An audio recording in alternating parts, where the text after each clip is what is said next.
Welcome back, everybody. Another episode of Just So You Know. I'm Jamie. I'm Justina. And today we have a wild episode for you. I'm not looking forward to it. As usual. As usual. There might be some tears, hopefully some laughs. I hope laughs. I'm pretty sure I'm going to be crying a lot, but hopefully I don't. Well, this week we are going to be talking about how the world's most popular, most Instagram-worthy pup came to be, but also the problems with that pup. Yeah. It's a lot of problems. A lot of pups. Anyway, I can't even think right now. We had such a crazy week. Let's be honest. I'm overwhelmed, and I feel like this episode is just going to make me sweat even more. Justina and I were arrested this weekend. Oh, wow. She went straight to the point. She bypassed everything. And she's like, we got arrested. They deserve to know. They deserve to know what the hell happened. We were doing a protest against the dairy industry. We were doing an art piece, okay? We were doing an art piece. It was cold outside, so we decided, hey, we're going to go inside the beautiful Grand Central Station. And at first it was really magical. I felt so empowered. And then things took a turn. Yeah, I mean, we were dressed with some suction cups on our nipples. Funnels. And we were showing what happens in the dairy industry, how mother cows are hooked up to these milk machines, their babies are taken, ultimately they're all slaughtered. And so long story short, we were with a few of our other friends. Rachel was playing the farmer and was selling our human milk. And it was a really beautiful, I think, art installation. It was gorgeous. And that whole experience just showed me how quickly miscommunication can escalate, because we were always on the same page with the cops. They just wanted to know what was going on. Obviously, it's New York. There's a lot of crazy shit that happens. But once there were more cops, we had to continue to explain ourselves, and they were trying to figure out more reasons to get us in trouble. And the more cops, the more problems. So I think more cops, more problems. So next thing you know, I'm in handcuffs, and Justina's I was running almost out the freaking door, but I was half naked, no phone, no coat. I was like, well, you know what? I guess arrest me too, sir.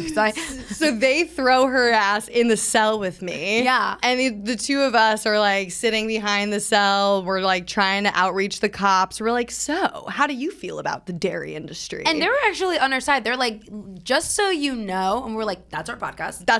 Subscribe, follow, by the way. Rate it, comment. And they were like, just, we're not against your cause. It's just there's certain rules at the train station, and the MTA has to follow regulations. But we got in and out of there. Yeah. We had a lot of stories. We bonded, and it was all for the animals, so it's worth it. And I would like to say that don't hesitate to ask the cops for some water with lemon and mint if that's what you're feeling. Right. Because they will do it. Just kidding. I was thirsty. He was like, is there anything you need? I was like, yes, water. And Jamie's like, with lemon and mint. And it lightened up the situation, because at the end of the day, it was just ridiculous that we were even detained. I mean, a skinny margarita while you're at it. I can't with her. So yeah, that was our week. It definitely was. It was something that was unexpected, but I'm so glad we could share that experience together. From the podcast studio to the jail cells of Grand Central, we really cover it all. Hey, we're in this together, girl. We're in this together. And so, guys, today that leads us into speaking of being held under custody. Breeding impaired breeds. Breathing impaired breeds. That's what I meant to say. That is a tongue twister. What does that mean? I don't know. What does that mean? Well, let's get into it, guys. Today in this episode, we're going to be talking about how humans, over hundreds of years, we have genetically modified and manipulated dogs to fit human trends. And it hasn't always led to the best outcomes for the animals. I mean, don't get us wrong. We love a cute little Frenchie. They are so adorable. I mean, the tiny little Pomeranians, it's not their fault that they exist. Exactly. The problem is that we've tried to take different traits from temperament to hypoallergenic to just their appearance and modify them genetically, which has led to a lot of health problems. So we're not opposed to people adopting these animals, but we are opposed to people continuing to breed these breeds into existence. And in this episode, we're going to uncover why. So what are 5 things off of the top of your head that you know about French bulldogs, pugs, or other breathing impaired breeds? Well, for instance, with the French bulldogs, pugs, they're just so trendy right now, which is weird. Like, dogs are trendy, like certain breeds, like that's fucking weird. But it's like, don't get a French bulldog, get a French boyfriend. Like, come on, what the hell? Follow Justina's lead. Ting ting. I gotta say, I love Antoine. He's a good one. Wow, he's getting a name shout out. He's a keeper. Well, we gotta really put a name to the face. French, Antoine, French bulldog. We're just kind of making it all come together right now. Right. So, okay, yeah, you're right. So they are really popular and trendy right now, which is weird to even say that dogs, like individuals, can become trendy. What's so weird to me is it's like, why don't people want to be individuals, and why does everybody want to like have the same coat and have the same dog and have the same style? It's like, I know. Be your own person. It's progressively getting ridiculous. Everybody wants to be... They want to conform. Like, what the heck? It's a status symbol. Right, it is. So that leads me to my first fact about breathing impaired breeds. Breeding impaired breeds. She can't say it. It's going to be a tough one this episode. So they're very expensive. French bulldogs could be upwards of $5,000. That is ridiculous. $5,000. And that's not even talking about all the surgeries and health costs, the vet visits that their toys, their treaties, their codes, like that's a lot. Their treaties? Their treaties. Sorry, that's my dog voice. That is your dog voice. It's my voice in general, but like when I see animals, it's a tick. I have to do it. I know. Every time we're walking down the street, I just start hearing the little squeak in my ear, and I'm like, yeah, but I'm like, there's a dog somewhere. Where are they? I feel it, and they're like, she knows my name. So if people want to adopt these breeds, they really have to be aware of the vet costs. Yeah, the costs that come along with them. Another fact that I have is that pugs specifically can no longer be classified as typical dogs because of all the health problems that they face. I'm confused. They're not considered dogs? Typical dogs. So typical dogs, I guess, wouldn't have as high rates of heart disease or obesity rates. So the care that it takes to raise a pug and have a pug as part of your family is a lot more intensive than, I guess, a mixed breed dog. Aww. So they're not classified as typical dogs, and there's some articles about it online. Interesting. What's your next fact? I had a roommate who had a Pomeranian, and he was definitely designed to be a fashion statement, like adorable as cluck. I mean, this little thing became like my godson. He had like the blue merle. Is that what the fur is called? Blue merle? I don't freaking know. He was adorable, super fluffy, but he could not breathe. And he sounds like a 90-year-old smoker. He literally sounded like a smoker, and I would play with him, and I would be like, oh my God, we can't play because he might have a heart attack because he can't breathe. So it doesn't just stick to those typical dog breeds that we're thinking about.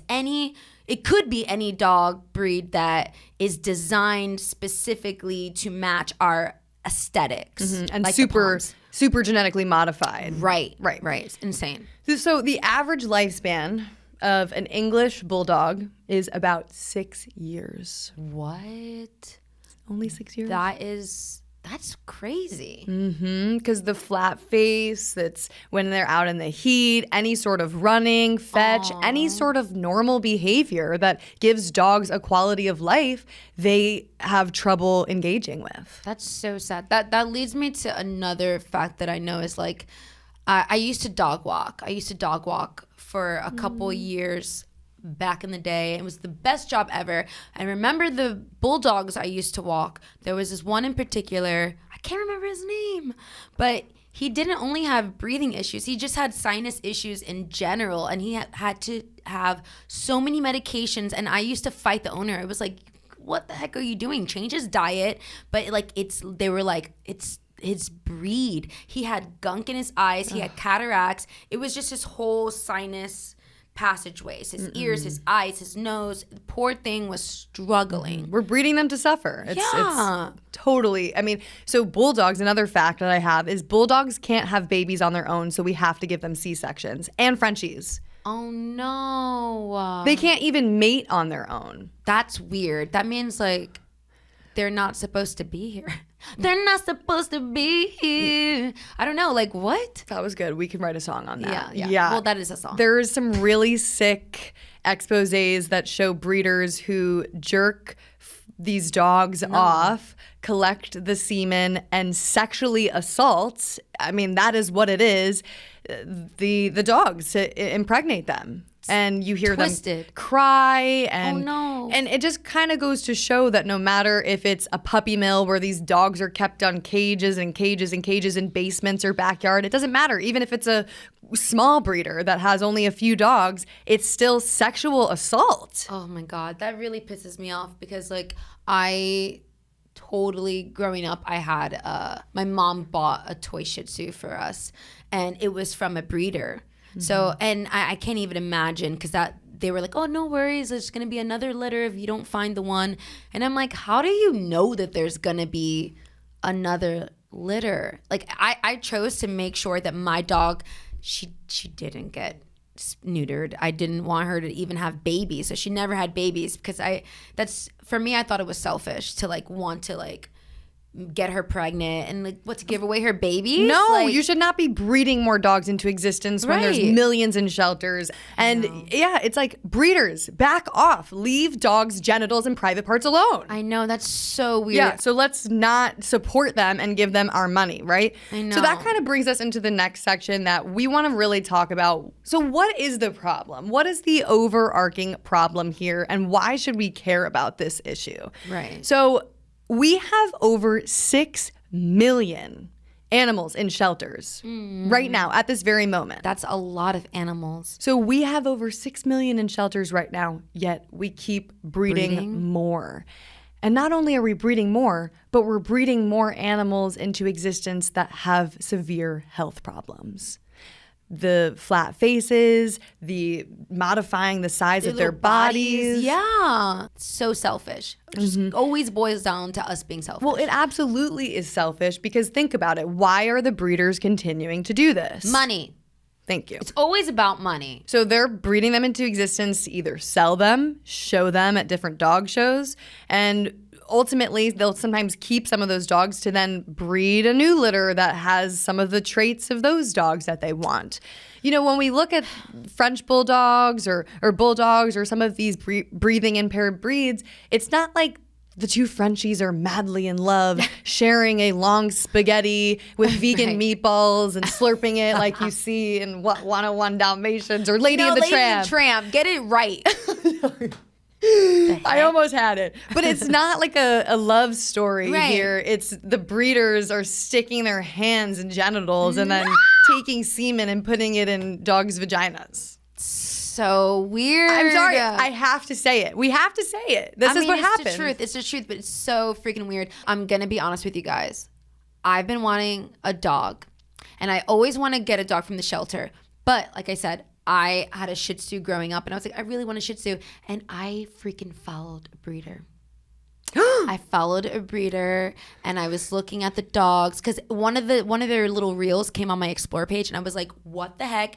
This dog is absolutely the cutest freaking pie. And then I followed them. Okay, well, we appreciate your honesty, but you're unfollowing. I'm gonna unfollow them Today. today. I am gonna unfollow them today, but I just said that because I want to be honest, and I want you guys to know that it is normal to think that they're so cute. Well, it's not their fault that they were bred into existence and that they're here. So ultimately, yes, those dogs need homes. But the problem is that if we buy from the breeders, they're going to keep breeding them. So we have to show that there's no demand for it. However, I do want to just kind of on a side note tell you guys a little bit of a story of something personal that I just went through recently with a close friend of mine who had lost her elderly dog. And it was a dog that she had growing up who was from a breeder. She was 10 when her parents bought it. Right, same. The dog died and she was going through, it was a really emotional time for her, and without like talking with me to ask maybe if I could help her find a dog to adopt, she just went to a breeder and bought another dog.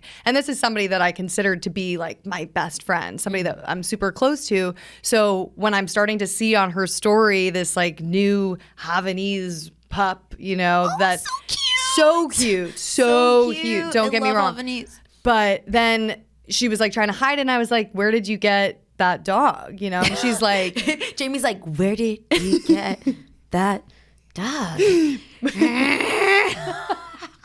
I really took She was like, oh no, hide from my story. I put my detective cap on and my little glasses, and I said, where did that dog come from?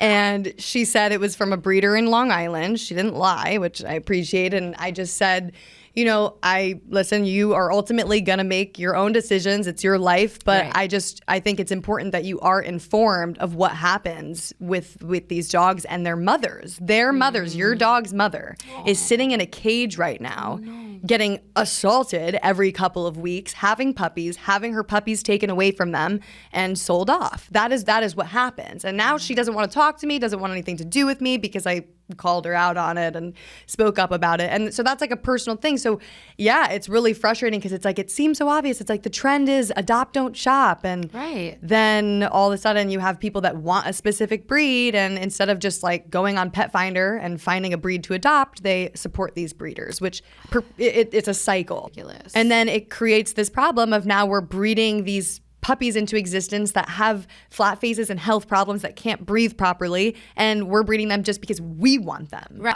I don't have any idea how many of those dogs are actually suffering, like the number, Well, a lot of the time people will just get used to the heavy breathing that they have. Right. And Like think it's part normal. of them. Yeah. Yeah. And think it's normal and be like, oh, they're fine. But Right. over time, their bodies can't take it. And Right. so, as I said, statistically speaking, a lot of them do die young and die of problems. They have to get surgeries that are very costly to sad. open up their airways. So it's important to also look at these influencers that are pushing these dogs and say, well, why aren't they promoting kinder choices? Why aren't they promoting adopting these animals that already need homes as opposed to breeding new ones into example? So the other problem that I want to bring up is that the problem with trendy dogs is that they're discarded when the next trend emerges. No. So it's like, what's going to be next? I mean, when you look at movies, for example, 101 Dalmatians, everybody wanted a Dalmatian after. Marley Right. and Me, everybody wanted a Labrador Retriever. Right. And then you get these dogs and then you realize, wait, I actually don't have the time, money, or patience to deal with this animal. And then Right. they end up at the shelter and get euthanized. So freaking sad. So the term for these kind of breeds and these dogs, I just want people to know so that they're informed. It's called brachycephalic. Brachycephalic is what it's called, I'm pretty sure. And it's basically dogs that have breathing problems. I sound so smart. Brachycephalic. I'm gonna be like, hey, your dog has brachycephalic. How dare you be irresponsible? Oh my God. I mean, look at me. You can't take me seriously. I'm never saying that word again. But anyway. Brachycephalic dogs, don't breed them into existence. So let's go through the history of breeding dogs. Okay. It really has only been a major problem in the past 150 years. Oh, only the past 150 years. That's a long ass time. A lot of shit has gone down in 50 years. Facts. It's really some really crappy stuff. But this doesn't need to be another one. This is we Right. can just stop sticking our hands inside of dogs. No, back. stop saying it. I'm sorry, people need to know. So, what is a breeder? What is dog breeding? It's the practice of mating selected dogs together with the intention of maintaining certain traits. But we've been doing this for a long time. Right. So originally, we used to use dogs we shouldn't be using animals to begin with, but people used to breed dogs for purposes of hunting, for purposes of protection. So like uses to, they have shepherds for, helping with farmed animals. It's messed up, but this is kind of like what people were breeding dogs for originally. Right, they're like, oh, you're really good at running. Okay, we're going to use this dog for that. Makes sense. Okay. So before the 1860s, dogs were primarily bred for purpose and not aesthetics. But the 19th century, you start seeing where we do start judging off of aesthetics, and they start breeding dogs for color, height, shape, and it actually started where there was this one guy who was allergic to dogs, and they found that they could breed hypoallergenic dogs. And so when they discovered that they could breed dogs that people are less allergic to, I guess based off of the fur, they realized, wait, we could do a lot more than just that. So right now we have about 450 recognized dogs. You have your King Charles Cavaliers, which are adorable, Huskies, Labrador Retrievers, Golden Retrievers. Some of, these are the more popular and well-known dogs that exist. And by definition, purebred dogs are simply dogs that are related to each other in some way or another. I mean, they had fucking cousins. They had, I don't even want to get into it. I mean, that's where the whole term, like, you're acting like a dog. You just, like, you don't care if it's your mother, your brother, your sister. You're just going to sleep with them. Oh, people say that about my Southern family. They're like, yeah, so do you have a crush on your cousin? And I'm like, no, ew. Disgusting. I mean, I've heard that when different cultures have children, their kids are they're healthier and can combat different diseases and, Oh, it is true. I mean, when you have sex with your cousin and reproduce, your kids can... Whoa, who is having sex with their cousin? People do it. Not me. True. That's true. It's crazy. What the heck? Anyway, next topic. The point is that it can cause a lot of health problems, and purebred dogs, they are simply just a result of breeding family members over and over. That's how they look the same. So it's actually pretty gross and like kind of weird. That makes sense. So throughout the 20th century, Americans, we got better at producing everything. Cars, clothing, even meat products. And purebred dogs, unfortunately, also became another mass-produced thing that people started buying, and they realized, wait, I could make a lot of money off of this. Nowadays, you have dogs that are going for over $5,000. Insane. I think certain breeds are like over $70,000. My brother has a Malinois. 70? Yeah, my brother has a Malinois, which is kind of like a German Shepherd mix, and they use those dogs in the military. They're brilliant. They're really, really smart. I know which ones you're talking about. And those dogs, me, actually. They're intense. He's so sweet. He's such a goof, my brother's dog. Aww. But my brother got his dog because his ex-girlfriend was working at like a canine training facility and left the dog at his house one time and never came back to pick the dog up. So I'm like, I guess that's okay. I'm not going to get mad at him for that. That's okay. Yeah. That's kind of like adopting. Yeah, it is. He ended up taking the dog in. He's got a good life and whatnot. So we start to see that this is the history of it. And now we're at the problem where we're at today, where we have shelters that are overflowing. We're breeding these extremely genetically modified dogs that have health problems. And there's little regulation and laws to oversee this. That business needs to be shut down. Right. Well, we're going to get more specific in this next segment, guys. We are going to speak to Jacob Shaw. He is the Special Projects Manager at PETA, and he's going to talk to us and answer our specific questions about what is the problem with breeding dogs and what is the solution here, really. Right. What's the solution? Let's find out. Hi, Jacob. How are you? Hey, guys. Jacob Shaw of PETA, welcome. Thank you so much for having me on. I'm a big fan of the show, so this is very exciting. Yay. Well, Jacob, can you just let us know what you do at PETA? Yeah, of course. So I'm a special projects manager here at PETA. So I get to work on a lot of our amazing campaigns, like our campaign against the use of glue traps. And as we're talking about today, our campaign to raise awareness about the suffering of breathing impaired dog breeds. But why is this so important? Yeah, so it's an issue because, like you guys mentioned earlier in the show, these are some of the most popular dog breeds in the country. These are your French bulldogs, English bulldogs, boxers, pugs, and French bulldogs in particular are the most popular dog breed in the entire US right now. That's And crazy. many of these dogs, they can't even do the most basic things that make a dog's life joyful or fulfilling, like going for a walk, playing with a ball, running around with other dogs without just constantly gasping for air. So, they spend their whole lives struggling to breathe. So it's the scale of the issue, how popular these dogs are, and the magnitude of their suffering, because And it's just every moment of their life. I love how you bring up the individual suffering, because suffering is suffering when an individual experiences discomfort or pain. When we look at things on a mass scale, sometimes it can be hard to look at the numbers and empathize. But then when you actually break it down, like there is an individual that has a heart that's failing because of how they were bred, and owners that have to shell out thousands and thousands of dollars. Like that is an individual case. And it makes you feel empathy even more when you look at that individual case. Yes, exactly. And veterinarians around the world are recognizing exactly what you just said, and they're sounding the alarm on this issue.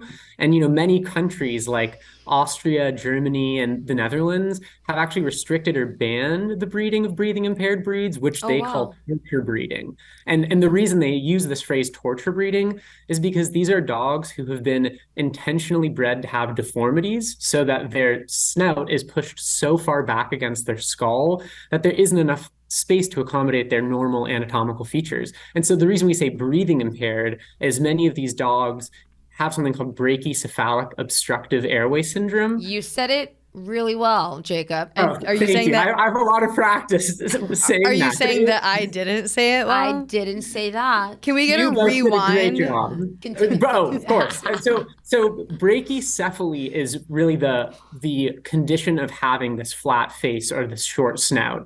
And the real health consequences of this condition take the form of brachycephalic obstructive airway syndrome.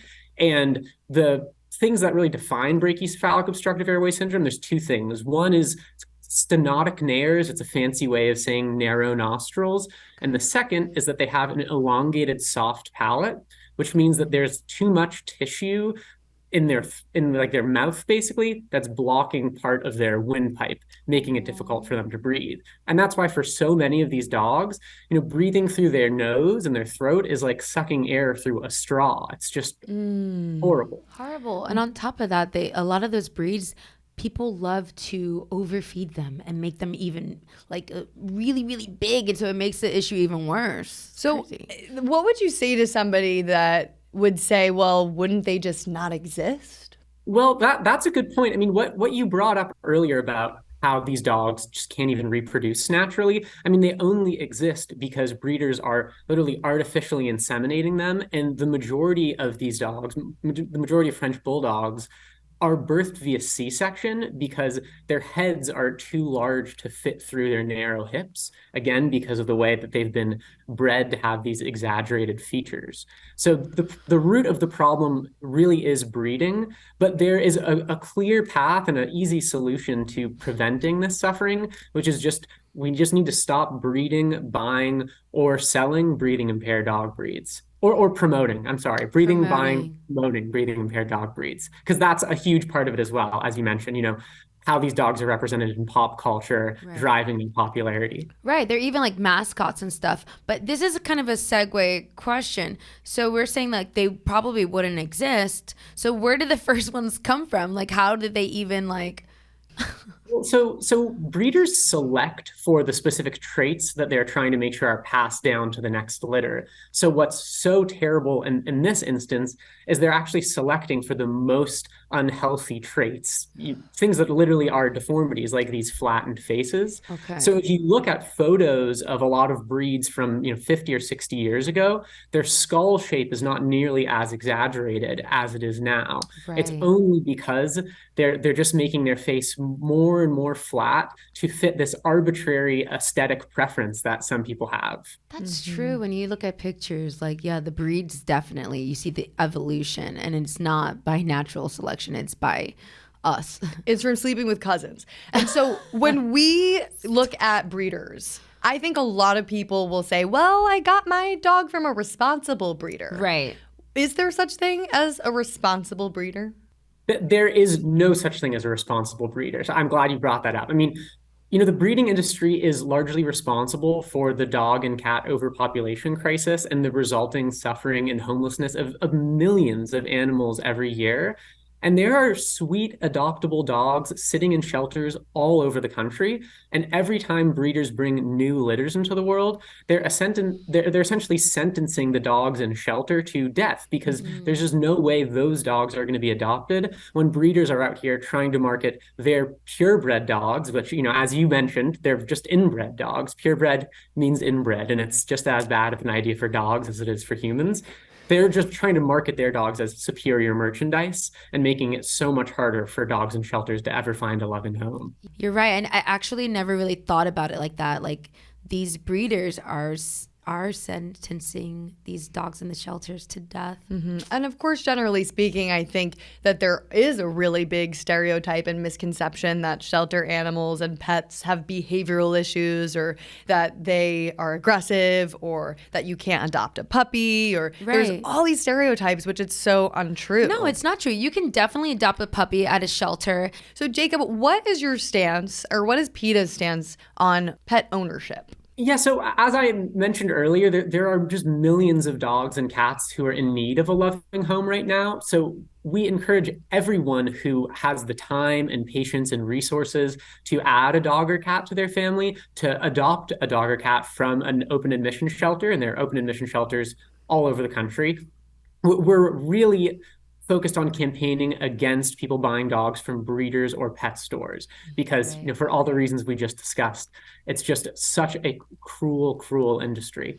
So, Jacob, you touched on a little bit of the solution here, which is generally speaking to just stop breeding them. But what can people do that are watching this to either help advocate against breeding impaired dogs? What are steps that they can take if they're looking to adopt an animal? Let's just break it down. So this is an issue where the first thing we're trying to accomplish is just raising public awareness about it, because too many people don't understand that the sounds these dogs make, that their appearances are an indication of a dog who's suffering. So, PETA's had an enormous amount of success in getting advertising companies to stop using these dogs in commercials and, in billboards.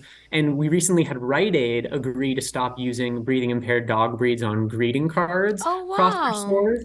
That's so huge. Mm-hmm. As far as each individual person, in addition to never buying a dog from a breeder or a pet store, we're really encouraging everyone to tell their family members, their friends, their neighbors, really anyone who will listen, that these breathing impaired dog breeds chronically suffer. They deal with a lifetime of debilitating health ailments, and just every single day is a struggle to get enough air into their lungs.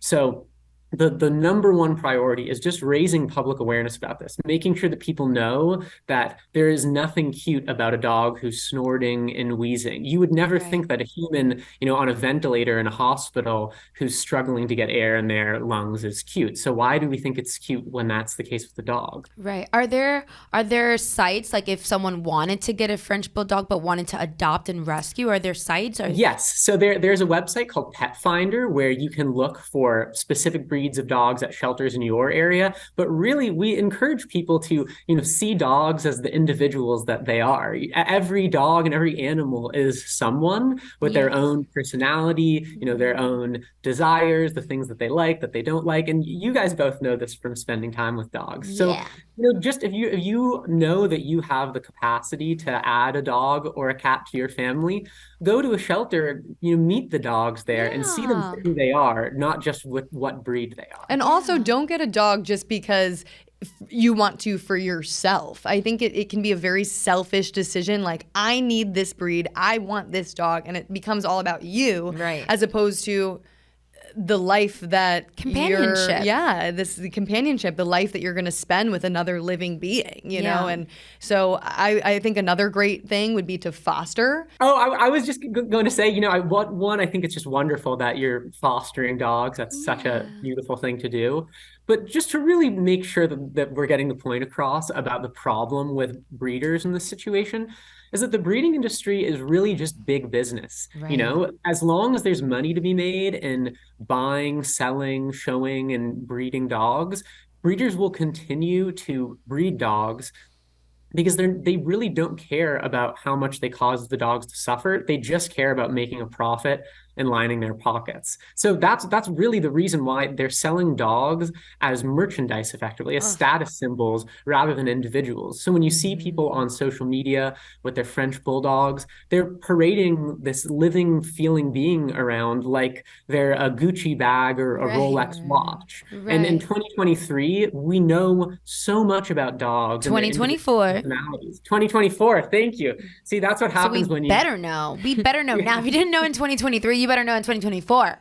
Exactly. Well, we already knew in 2023, so there's really no excuse in 2024. Well, we are so grateful for everything that you're doing, Jacob. And, you know, there's so many issues affecting animals today. And I think this is one that hits home because a lot of people have dogs. A lot of people are around dogs and see Frenchies and pugs and bulldogs on the streets. And so this is an issue where so many people can get involved and speak up about and help us help animals. Yeah. So was there anything that we didn't get to that you wanted to add? The only thing I wanted to add was just about glue traps. That there's just such an exciting development here that I just can't leave you guys without mentioning Tell this. us. Which is that Congressman Ted Lieu just introduced a bill to the House of Representatives called the Glue Trap Prohibition Act that would ban the use of all glue traps across the entire United States.